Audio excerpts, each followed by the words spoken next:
দোকান ভাগাভাগি চলছে। একই অবস্থা, এসব কি চলছে বাংলায়? দেখলেন ভিডিওটা?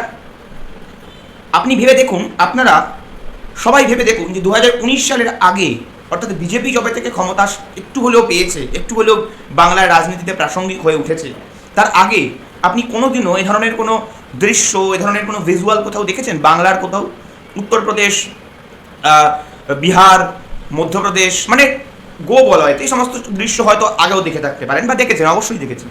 কিন্তু বিজেপির বাংলার রাজনীতিতে প্রাসঙ্গিক হয়ে ওঠার আগে কোনোদিনও দেখেছেন বাংলায় এই ধরনের ভিজুয়াল বা এই ধরনের ঘটনা?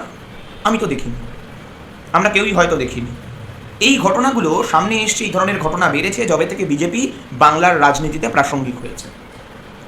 তার আগে একটা বড় সময় জুড়ে কংগ্রেস ক্ষমতায় ছিল, তারপরে 34 বছর সিপিএম ক্ষমতায় ছিল, তারপরে আজকে 2011 সাল থেকে তৃণমূল কংগ্রেস বাংলায় ক্ষমতায় আছে, কিন্তু কোনোদিনও এই ধরনের ঘটনা ঘটেনি। কারণ বাংলার মানুষ সম্প্রীতির বাতাবরণে থাকতে পছন্দ করে, কারণ বাংলার মানুষের মধ্যে ভ্রাতৃত্ববোধ আছে, কারণ বাংলার মানুষ রবীন্দ্রনাথকে আদর্শ মেনে চলে, কারণ বাংলার মানুষের আদর্শ, বাংলার মানুষের হিন্দুত্ব হচ্ছে স্বামী বিবেকানন্দের হিন্দুত্ব, বাংলার মানুষের আদর্শ বা বাংলার হিন্দুত্ব হচ্ছে রামকৃষ্ণ পরমহংসদেবের হিন্দুত্ব, যিনি বলেছিলেন যত মত তত পথ।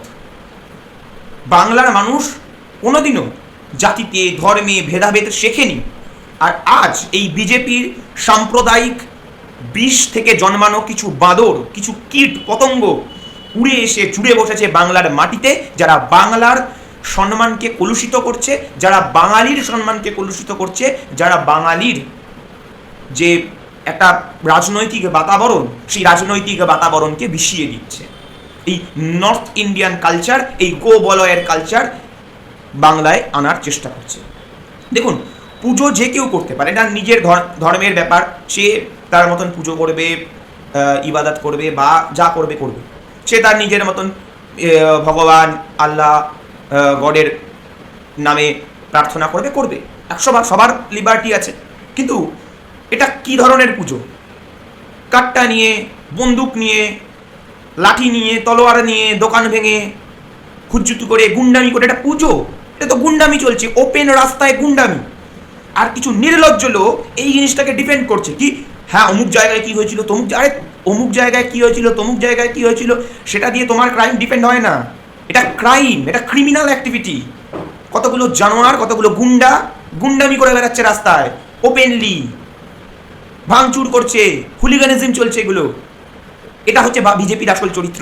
এটাই হবে বিজেপি যদি ক্ষমতায় আসে। বাংলায় বিজেপি যদি ক্ষমতায় আসে এটাই হবে। ক্ষমতায় আসেনি, ক্ষমতা থেকে কয়েকশো যোজন দূরে, ক্ষমতায় আসার কোনো সম্ভাবনাও দেখা যাচ্ছে না, তারপরেও এটা হচ্ছে এদের চরিত্র। তারপরেও এই ধরনের আস্পর্ধা দেখানোর সাহস করছে তারা। হয়তো করতো না, এখন করছে কারণ ইলেকশন কমিশনের হাতে পুলিশ। আচ্ছা, ওই ইলেকশন কমিশনের কেন্দ্রীয় বাহিনী ফাহিনী সব, তারপরে পুলিশ তোল পার করে গোটা প্রশাসনিক ব্যবস্থা একটা হই ফেলে দিল। কোথায় ওই 3 লাখ কেন্দ্রীয় বাহিনী? দেখা যাচ্ছে না তো। এখানে এই যে জানোয়ারগুলো সমস্ত রাস্তার মধ্যে ওপেনলি বদমাইশি করে বেড়াচ্ছে, ওপেনলি যে হাতে অস্ত্রপত্র নিয়ে যে গুন্ডামি করছে, কোথায় সেই কেন্দ্রীয় বাহিনী? কোথায়? দেখা যাচ্ছে না তো। যখন নিরীহ মানুষজন ভোট দিতে যাবে তখন ওই কেন্দ্রীয় বাহিনীর জওয়ানদের দিয়ে তাদেরকে আটকাবেন, তাদের ভোট দেওয়ার অধিকার কেড়ে নেওয়ার চেষ্টা করবেন। এখন নেই, এখন কোথাও নেই। বিজেপির বাদরদের আটকানোর জন্য কেন্দ্রীয় বাহিনীকে দেখা যায় না। আপনি ভেবে দেখুন, বাংলার মানুষকে ভেবে দেখার জন্য অনুরোধ রাখলাম যে বাংলায় কয়েকদিন আগেই এই খুশির ঈদ গেল, তার আগেই 1 মাস ধরে রমজান মাস চলেছে। ইফতার পার্টি হতো প্রতিদিন সন্ধ্যেবেলায়, বিভিন্ন জায়গায় বসে মানুষজন ইফতার পার্টি করতো, একসঙ্গে বসে জমায়েত হতো। তার আগে হোলি, দোল গেছে, সরস্বতী পুজো, আরও অনেক পুজো টুজো গেছে। আপনি ভেবে দেখুন, এখনও বাংলায় বাসন্তী পুজো চলছে, তো কোনো ঝামেলা দেখছেন? দুর্গা পুজো হয়, মহরম হয়, ঈদ হয়, বাংলায় ক্রিসমাস হয়, পার্ক স্ট্রিটে এত হাজার লোক, লাখ লোক এক জায়গায় জড়ো হয়, 31 ডিসেম্বরে অনুষ্ঠান করে বাঙালি। কোনোদিনও কোথাও ঝামেলা দেখেছেন? দেখেননি, দেখবেনও না। কিন্তু যেদিন থেকে এই বিজেপির রামনবমী পালন শুরু হয়েছে, বিজেপির রামনবমী পালন হচ্ছে, তাও ঠিক আছে, কোনো অসুবিধা নেই। কিন্তু কথা হচ্ছে বিজেপির রামনবমী, এই উগ্র হিন্দুত্ববাদী জানোয়ারগুলোর রামনবমী, তবে থেকে টেরোরাইজ করা শুরু হয়েছে।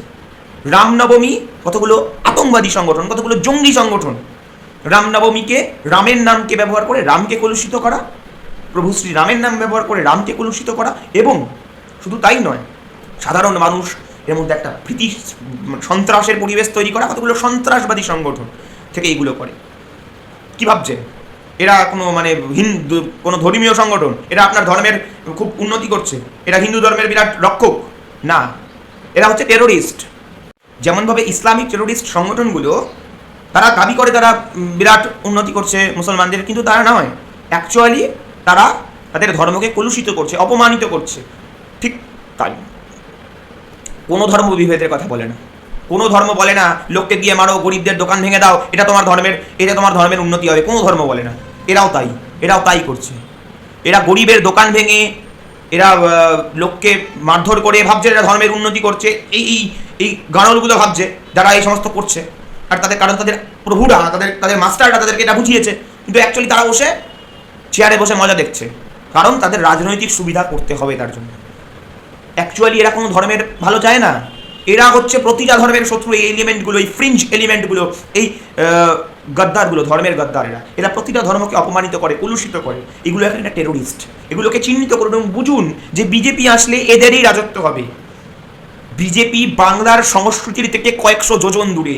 বাংলা এই ধরনের নোংরামিকে অনেকদিন আগেই ছুঁড়ে ডাস্টবিনে ফেলে দিয়েছিল, আবর্জনার আস্তাকুড়ে ফেলে দিয়েছিল।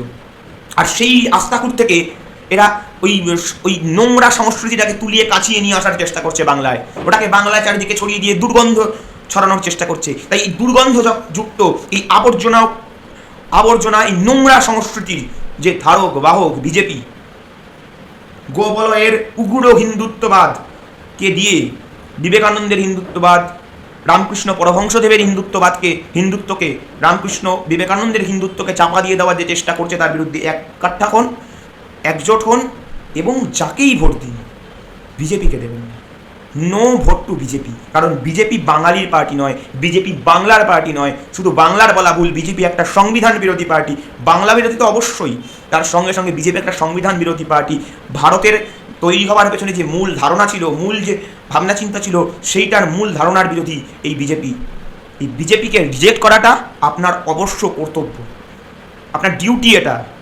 আপনি যদি একজন সুস্থ বাঙালি হন, সুস্থ ভারতের নাগরিক হন, তাহলে আপনি বিজেপিকে রিজেক্ট করবেন এবং অন্য লোকদেরও বলবেন যে আমার বাংলাকে বাঁচানোর জন্য বিজেপিকে রিজেক্ট করো।